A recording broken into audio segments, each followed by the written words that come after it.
In last year's playoffs, the Bills and Chiefs played one of the greatest games in NFL history, but it was a game that left many fans feeling unfulfilled.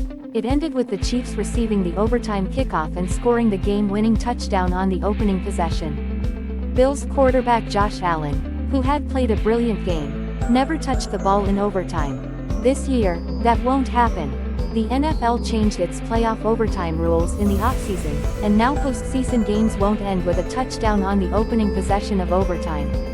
Now if a team scores a touchdown on the first possession of overtime, it will line up to kick an extra point or attempt a two-point conversion.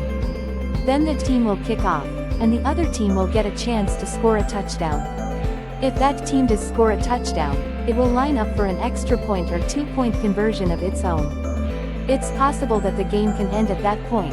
For instance, if the first team kicked an extra point, the second team can try a game-ending two-point conversion attempt. But if the score remains tied after both teams' touchdowns, at that point the team that scored the second touchdown would kick off again, and from there on it would be sudden death overtime. The new rules could lead to some new strategies. Some coaches may actually prefer to kick off to begin overtime, on the thinking that they'd rather know what the other team has done when they get the ball, and know if they need to play for a touchdown or can settle for a field goal. Some coaches may be more aggressive about going for two after a touchdown. There is still one scenario in which both teams don't get a possession in overtime.